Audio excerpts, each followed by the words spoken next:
오늘은 고난주간이 시작되는 종려주일입니다. 우리 다 함께 종려주일 예배를 하나님께 드리겠습니다. 다 함께 찬양합니다.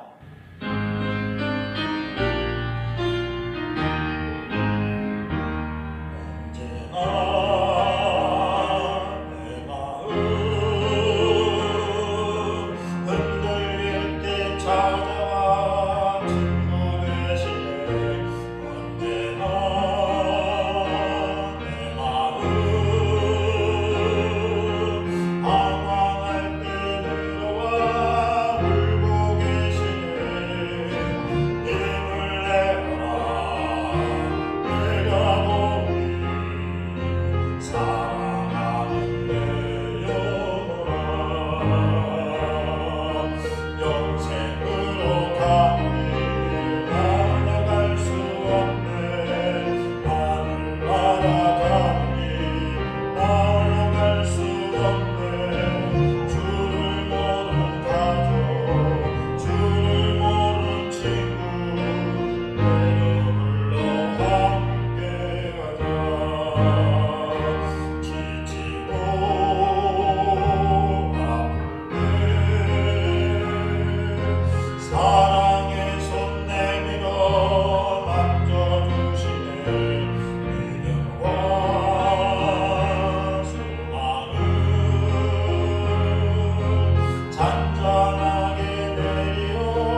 함께 사도신경 고백하겠습니다. 전능하사 천지를 만드신 하나님 아버지를 내가 믿사오며 그 외아들 우리 주 예수 그리스도를 믿사오니 이는 성령으로 잉태하사 동정녀 마리아에게 나시고 본디오 빌라도에게 고난을 받으사 십자가에 못 박혀 죽으시고 장사한 지 사흘 만에 죽은 자 가운데서 다시 살아나시며 하늘에 오르사 전능하신 하나님 우편에 앉아 계시다가 저리로서 산자와 죽은 자를 심판하러 오시리라. 성령을 믿사오며 거룩한 공회와 성도가 선교공하는 것과 죄를 사하여 주시는 것과 몸이 다시 사는 것과 영원히 사는 것을 믿사오나이다. 아멘. 우리가 전한 것을 누가 믿었느냐? 여호와의 팔이 누구에게 나타났느냐? 그는 주 앞에서 자라나기를 연한 순 같고 마른 땅에서 나온 뿌리 같아서 고운 모양도 없고 흠새도 없은즉 우리가 보기에 흠모할 만한 아름다운 것이 없도다. 그는 멸시를 받아 사람들에게 버림받았으며 간구를 많이 겪었으며 질고를 아는 자라. 그는 실로 우리의 질고를 지고 우리의 슬픔을 당하였거늘 우리는 생각하기를 그는 징벌을 받아 하나님께 맞으며 고난을 당한다 하였노라. 그가 찔림은 우리의 허물 때문이요 그가 상함은 우리의 죄악 때문이라. 그가 징계를 받음으로 우리는 평화를 누리고 그가 채찍에 맞음으로 우리는 나음을 받았도다. 우리는 다 양 같아서 그릇 행하여 각기 제 길로 갔거늘 여호와께서는 우리 모두의 죄악을 그에게 담당시키셨도다. 아멘.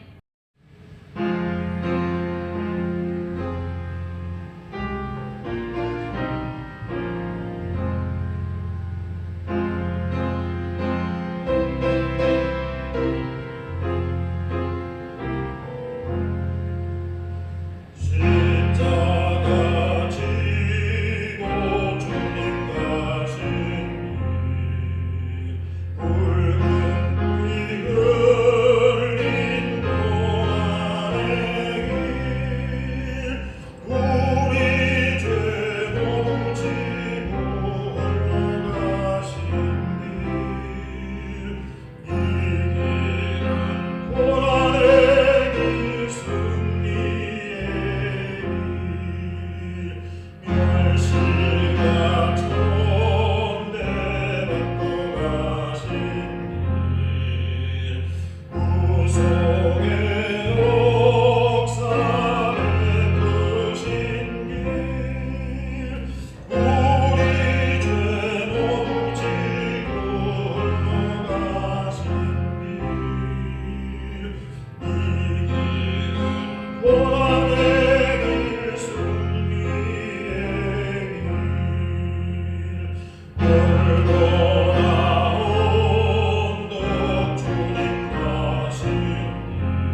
기도드리겠습니다.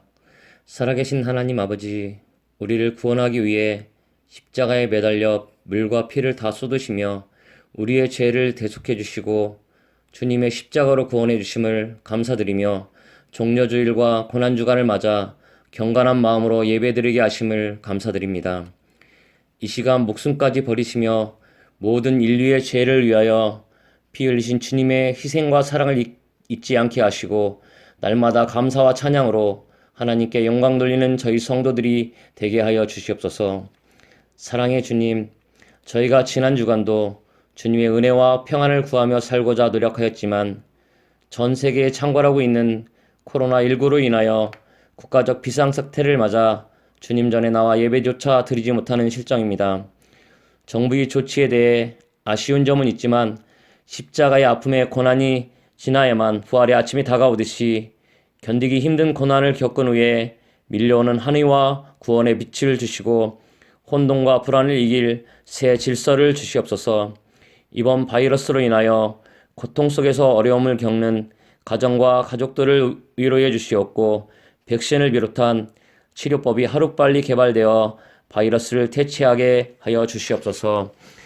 코로나19를 퇴치하기 위해 노력하는 관계자와 일선에서 봉사하며 수고하시는 의료진과 자원봉사자들에게 건강을 허락하여 주시옵고 하나님의 권능을 갈구하며 믿음으로 이겨내고 예수 그리스도의 사랑으로 이웃을 돌보게 하옵소서. 이 일로 인하여 남을 비난하거나 배척하는 일이 없게 하여 주시옵소서. 하나님 아버지, 4월 15일에는 우리나라를 이끌어갈 제21대 국회의원을 선출하는 총선이 있습니다. 대한민국을 잘 이끌어갈 수 있는 지도자가 선출되기를 원하오니 유권자인 우리가 해안을 갖고 사심없이 일할 수 있는 일꾼을 뽑을 수 있는 지혜를 갖게 하여 주시옵소서. 그리하여 선출된 국회의원이 나라의 희망찬 미래를 위해 열심히 일하고 정치적으로나 경제적으로 나라가 안정되게 하여 주시옵소서.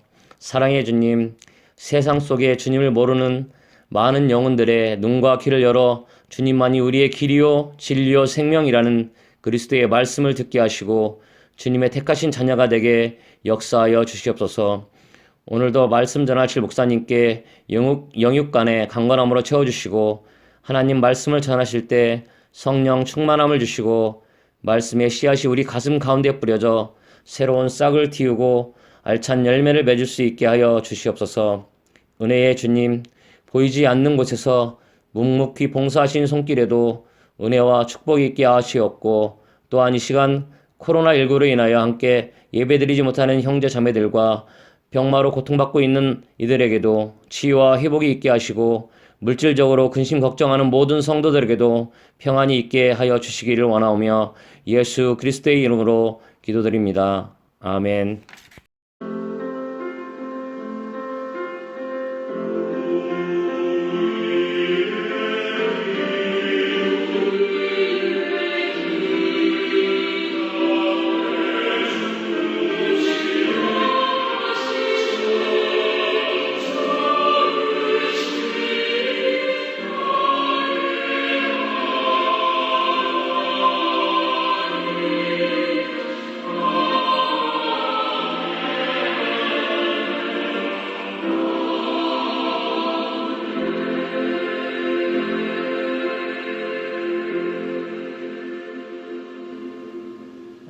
우리가 함께 나눌 성경 말씀을 보겠습니다.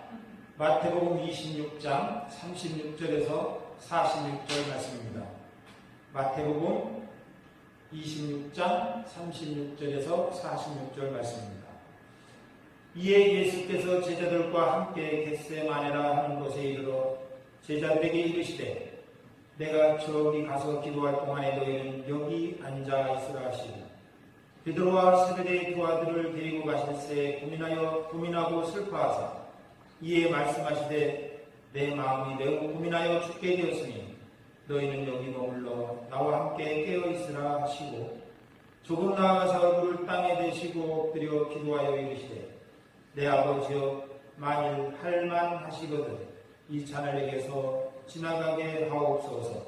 그러나 나의 원대로 마시옵고 아버지의 원대로 하옵소서 하시고 제자들에게 오사 그 차는 것을 보시고 베드로에게 너희가 나와 함께 한 시간도 이렇게 깨어 있을 수 없더냐.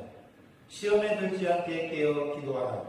마음에는 원이로되 육신이 약하도다 하시고 다시 두 번째 나아가 기도하여 이르시되 내 아버지여 만일 내가 마시지 않고는 이 잔이 내게서 지나갈 수 없거든 아버지의 원대로 되기를 원하나이다 하시고 다시 오사 보신즉 그들이 자니 이는 그들의 눈이 피곤함이더라. 또 그들을 두시고 나아가 세 번째 같은 말씀으로 기도하신 후 이에 제자들에게 오사 이르시되 이제는 자고 쉬라. 보라 때가 가까이 왔으니 인자가 죄인의 손에 팔리느니라. 일어나라 함께 가자. 보라 나를 파는 자가 가까이 왔느니라. 아멘. 주님의 말씀입니다.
부활절을 한 주 앞에 두고 예수님의 일생 중에서 가장 혹독한 시련의 터널을 신화하는 고난주간을 맞이하게 되었습니다.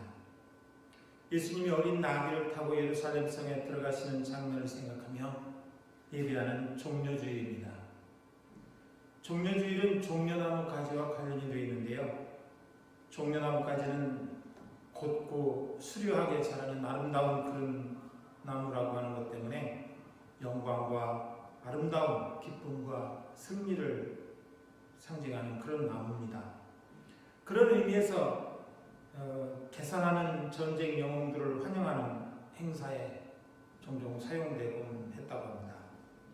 예수님이 예루살렘에 오실 때도 그런 의미에서 수많은 사람들이 종려나무가지를 꺾어서 어린 나귀를 타고 오시는 예수님 앞에 펼쳐놓으면서 호산나, 호산나, 이제 우리를 구원하여 주옵소서라고 외쳤던 것을 볼 수 있습니다. 예수님의 일생을 살펴보면 예수님은 참 위험한 순간들을 여러 번 겪었습니다. 그 중에 하나가 예수님이 탄생하실 때인데요.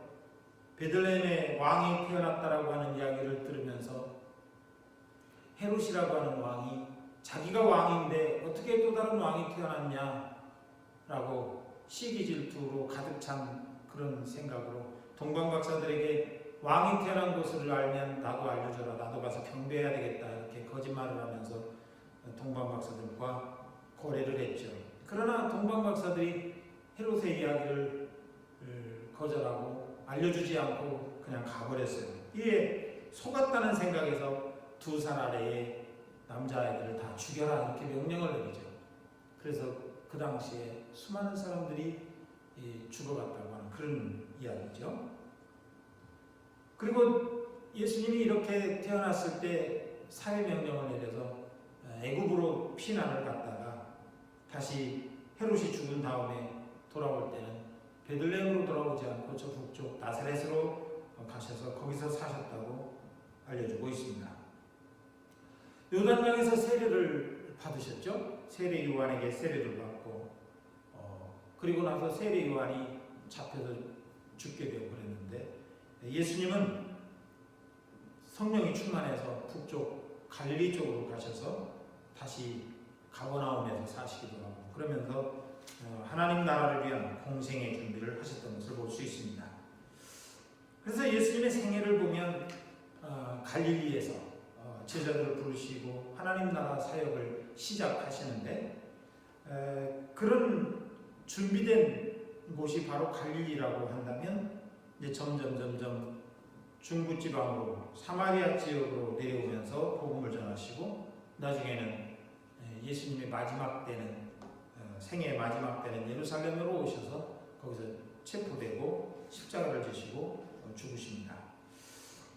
예루살렘에 오셔서 예수님께서 체포되시기 전에 목요일날 밤이죠. 겟세마네 동산에서 처절하게 기도하셨던 그런 모습이 오늘 본문의 말씀입니다. 예수님은 바로 하루가 지나면 그 다음날 무슨 일이 일어날지를 다 아시고 계셨기 때문에 예수님의 마음은 쫓기는 마음이었고 육신적인 그런 마음에서 고민스럽고 고통스러운 그런 전날이었다라고 볼 수 있습니다. 오늘 우리가 함께 본 마태복음 26장 36절에서 46절에 있는 말씀을 간단하게 정리해보면 이런 겁니다. 첫 번째는 예수님과 그의 제자들이 다 함께 겟세마네 동산으로 갑니다. 가셔서 예수님과 예수님의 제자 중 핵심 인물들이 서로 이렇게 분리가 됩니다. 일부는 남아있고 베드로와 야고보 요한 이 3인방 제자들은 예수님과 함께 한 걸음 더 나아가고요.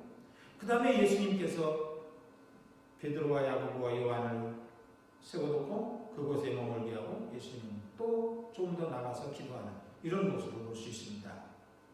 예수님이 나가셔서 첫 번째 기도하시고 두 번째 기도하시고 세 번째 기도하시는 장면이 나옵니다.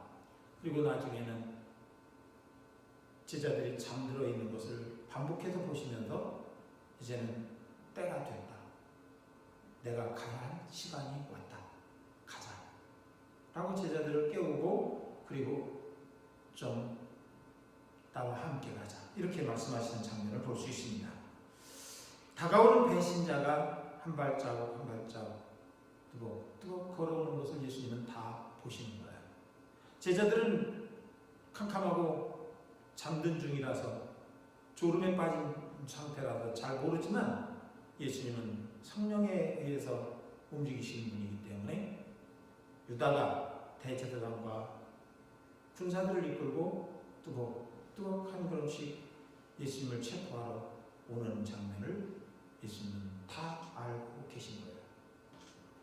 그래 여기 이 말씀 속에서 우리는 먼저 생각해 봐야 될 포인트가 있는데요. 그건 첫 번째로 뭐냐면 여기와 거기라고 하는 것입니다. 예수님과 제자들이 함께 겟세마네라 부르는 그 동산으로 가셨죠. 도착해서 제자들에게 예수님이 말씀하십니다. 너희는 내가 저기 가서 기도할 동안에 여기 앉아 있어라. 이 헬라 말로는 나는 저기 가서 기도하겠다. 에케이. 내가 저기 가서 기도하겠다. 너는 여기 있어라. 여기 있어라. 이렇게 말씀하십니다. 예수님을 따라다니는 제자들이 예수님과 함께 가서도 사실은 예수님이 가시는 곳까지는 갈 수 없는 것을 볼 수 있습니다. 그래서 많은 제자들이 있는 곳, 그리고 또 선택받은 제자들 중에서도 3인방이라고는 하지만 예수님이 가시는 곳까지는 갈 수 없는, 가기 전에 한 걸음 뒤에서 머물러 있는 그 모습을 우리는 발견할 수가 있습니다. 우리가 신앙생활 가운데서도 보면 신앙생활하는 우리들도 우리가 머물러 있는 곳이 여기가 될 수도 있습니다. 예수님이 저기 가서 거기서 그렇게 몸부림치며 기도하는 그 모습이 있는 곳이 아닌 그저 여기서 잠을 자고 있는 곳, 편안하게 잠을 자고 있는 곳, 우리가 여기 있는 사람의 모습일 수도 있다는 거예요. 저기서 기도하시는 예수님의 모습이 아니고 거기 동참하는 모습이 아니고 여기 있는 모습일 수 있다는 거예요. Here, 여기, out to라고 하는 이 말은 예수님이 기도하시는 곳으로부터 멀리 떨어진 것. 성경에 표현하기를 돌을 던질 만큼의 거리다. 그러면 아마 좀 한 20-30m 될까요? 돌을 던질 만큼. 그만큼 떨어져 있는 거리라는 거.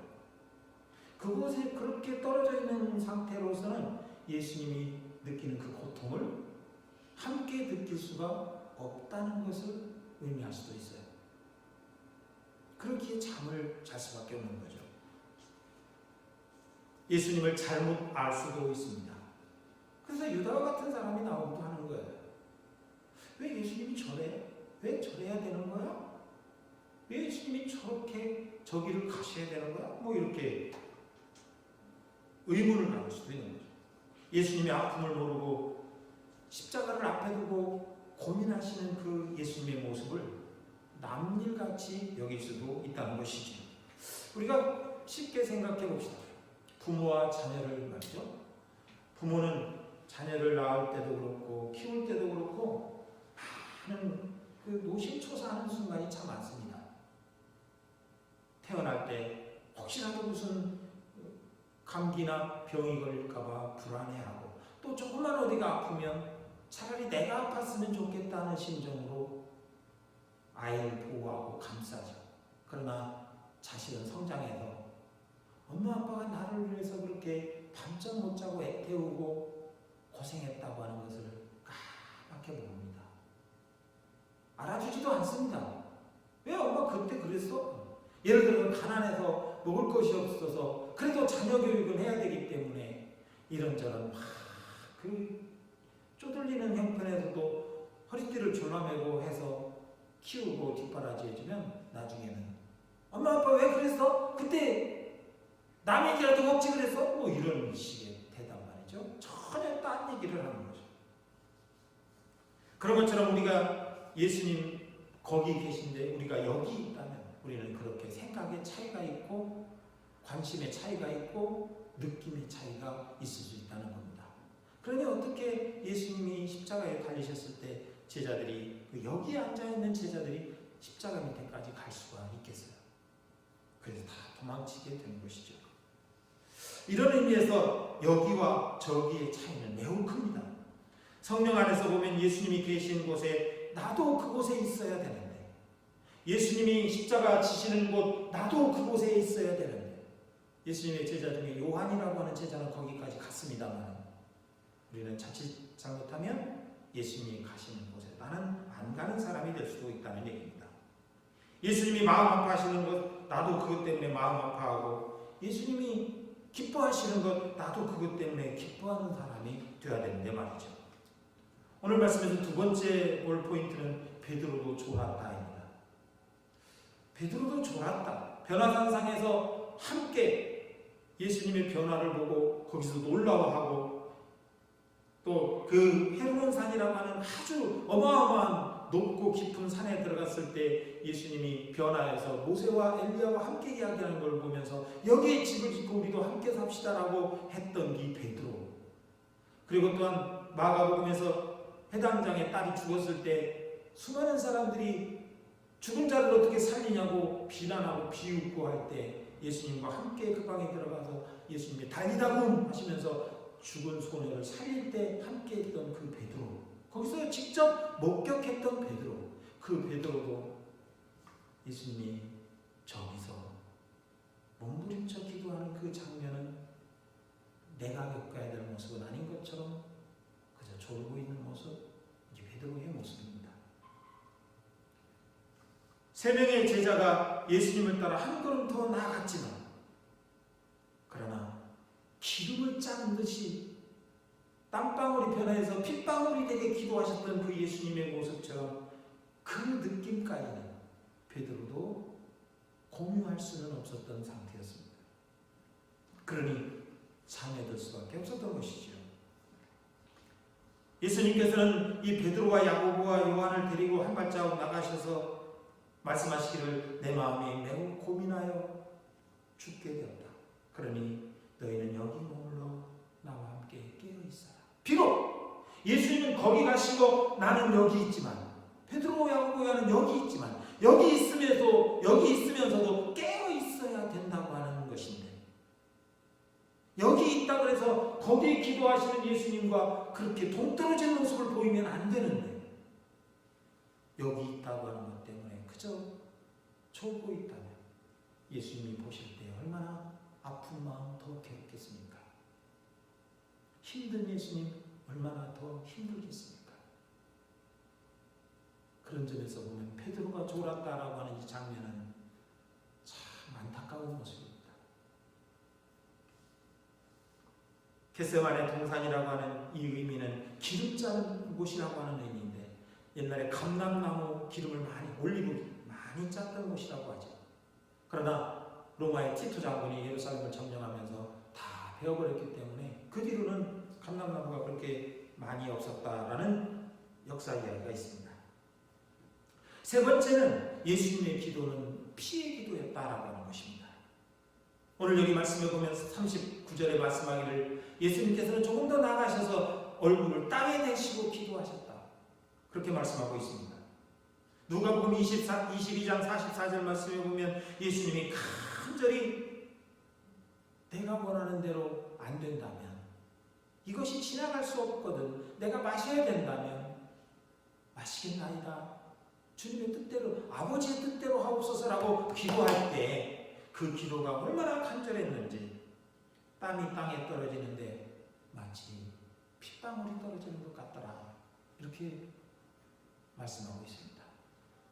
그러니 어떻게 거기서 그렇게 땀방울이 변해서 핏방울이 떨어지는 것 같이 기도하시는 그 예수님을 여기 있는 우리가 알 수 있겠냐는 것이죠. 이런 예수님의 기도는 앞에 놓여있는 십자가의 길을 피하려고 하는 기도가 아닙니다.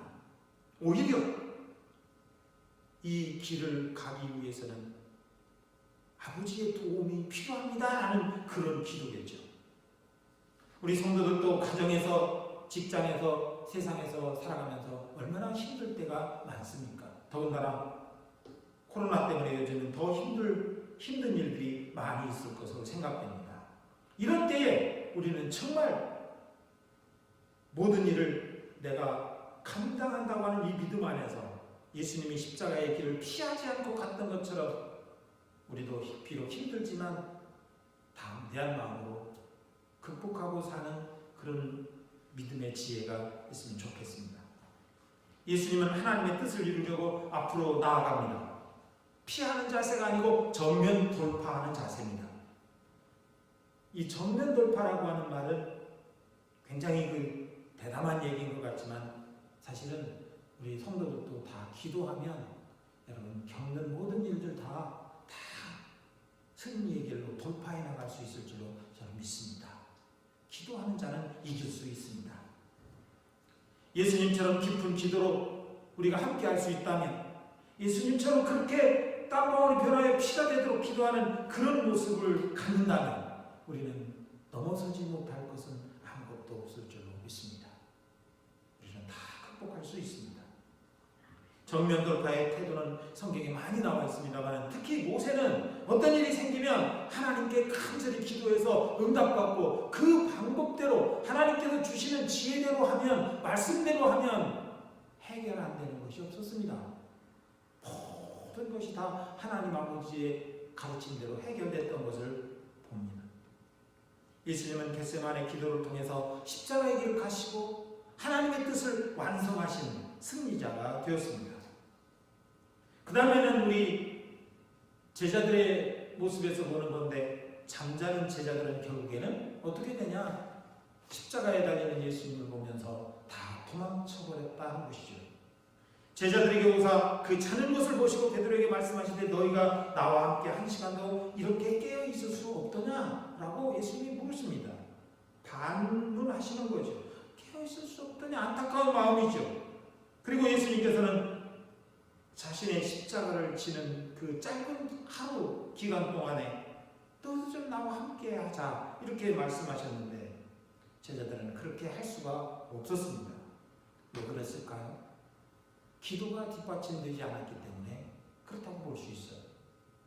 예수님처럼 그렇게 막 땀방울이 핏방울같이 되는 기도를 했다면 능히 지설 앞에 닥치는 것도 함께 감당할 수 있었을 텐데, 그들은 좋은 시간 기도하지 않았기 때문에 결국에는 예수님이 맞닥뜨린 그 사건 앞에서 그들은 다 걸음을 날 살려라고 도망칠 수밖에 없었다는 것이죠. 우리도 신앙생활하면서 그렇습니다. 어떤 십자가를 만나는 듯한, 고난을 만나는 듯한 상황이 전개되면 기도하는 사람은 맞부딪혀서 그것을 극복해 나갈 수 있지만, 기도하지 않는 성도는 뒷걸음질 쳐서 도망쳐버리고 말게 된다고 하는 것이죠. 여러분, 그런 점에서 기도하며 깨어있어라 라는 예수님의 말씀을 마음에 담을 수 있기를 주의 이름으로 축복합니다. 마지막으로는 예수님께서 너희도 깨어있을 수 없더냐 이렇게 말씀하셨는데, 이 말씀을 통해서 오늘 우리는 깨어있는 사람이 되어야 한다는 마음을 역으로 가질 수 있기를 바랍니다. 예수님께서 너희도 깨어있을 수 없더냐라고 말씀하신 이 의미 속에는 깨어있었으면 좋겠다라는 예수님의 간절한 영혼이 들어있습니다. 깨어있어야 된다라고 하는 거죠. 깨어있어라 명령입니다. 앞에서는 깨어있어라 라고 말씀하셨는데, 예수님이 기도하시는 동안에는 제자들이 잠자는 것을 보면서 안타까운 마음에서 깨어있을 수 없더냐, 좀 깨어있으면 좋겠다라는 말이죠. 여러분, 예수님이 지금 오셔서 우리 성도들을 딱 보실 때 깨어있는 자가 된다면 얼마나 좋겠습니까? 그러나 예수님 말씀하시기를 좀 깨어있으면 좋겠다, 깨어있을 수 없냐? 라고 물으시는 이런 사람이 된다면 얼마나 안타깝습니까? 그래서 우리 많은 교회 성도 여러분들은 깨어있는 자가 되실 수 있기를 축원합니다. 깨어있어야 됩니다. 여러분, 깨어있어야 하나님 앞에 영광 돌립니다. 깨어있어야 삽니다. 깨어있어야 승리합니다. 깨어있는 자가 넘어지지 않고 옆길로 새지 않고 바른 길을 갈 수 있는 자가 된다는 말씀입니다. 오늘의 말씀 키워드는 우리 모든 성도들은 예수님이 그 겟세마네 기름 짜는 산에 기도처로 가신 것처럼 우리들도 기름 짜는 곳으로 가야 된다는 말입니다. 기름 짜는 곳이라고 하는 것은 하나님의 뜻을 이루기 위해서 몸부림치는 것을 의미합니다. 하나님의 종으로서, 하나님을 기쁘시게 하는 성도로서, 하나님의 쓰임받는 도구로서 살기 위해서는 우리는 그 기름 짜는 곳으로 더 자주 가야 된다고 하는 것이에요. 그래야만 우리는 하나님의 온전한 뜻을 따라서 승리하는 성도가 될 수 있다는 말씀입니다. 오늘 우리 성도들은 구원의 주님이신 예수님을 닮아가며 섬김과 순종을 습관하며 예수님의 종으로 교회와 가족과 이웃을 섬기는 그런 종으로 살아가야 한다는 것입니다. 루터는 그리스도인의 자유라고 하는 그런 자기 글에서 두 가지를 얘기했습니다. 하나는 우리 모든 그리스도인들은 죄에서 그리스도의 은혜를 통해서 구원받은 사람들이기 때문에 죄에서 해방된 사람들로서 어느 누구에게도 조음이 되지 않는다. 그러나 두 번째로 우리 모든 그리스도인들은 예수 그리스도의 은혜로 구원받고 사는 사람들인데 모든 사람을 사랑과 순종으로 섬기라는 의미에서 섬기는 자로 살아야 된다는 의미에서 모든 사람의 종이 된다. 이렇게 말했습니다. 하나님의 아들 예수 그리스도께서 이 세상에 오셔서 종은 아니지만 종으로 사시고 죄인은 아니지만 죄인으로 사셨습니다. 우리는 오늘 이 세상에 살면서 이러한 예수님의 모습처럼 비록 내가 종은 아니지만 종으로 살고 또 내가 다른 사람에게 잘못한 건 없지만 다른 사람의 이야기를 들어주고 또 그 사람을 섬기는 자로서 살아가면 이 사순절 기간에 우리를 통해서 주님이 더 영광 받으실 줄로 믿습니다. 사랑하고 존경하는 만인교회 성도 여러분, 우리 사랑하는 성도들 모두에게 이 사순절 마지막 고난주간 한 주간이 정말 영적 성장에 유익한 한 주간이 되기를 주의 이름으로 축원합니다. 기도하겠습니다. 은혜로우신 하나님 감사합니다. 십자가의 길을 가시고 쓰러지고 넘어지면 다시 일어나 사력을 다해서 그 길을 가시고 저 골고다 언덕에서 몸이 찢기고 피가 쏟아지고 모든 것을 다 내어주심으로써 우리에게 구원과 영생의 길을 열어주심을 감사합니다. 하나님 아버지, 이 사순절 기간을 지나면서 우리가 더욱 주님을 닮아가는 기간이 될 수 있도록 도와주옵소서. 감사하오며 예수님의 이름으로 기도하옵나이다. 아멘.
이제는 우리 주 예수 그리스도의 은혜와 하나님 아버지의 사랑과 성령의 감동하심이 종료주일 예배를 드리고 고난주간을 맞이하는 우리 사랑하는 많은 교회 성도 모두 위에, 가정에서 예배하는 성도들 모두 위에 영원히 함께 하시기를 간절히 축원하옵나이다. 아멘.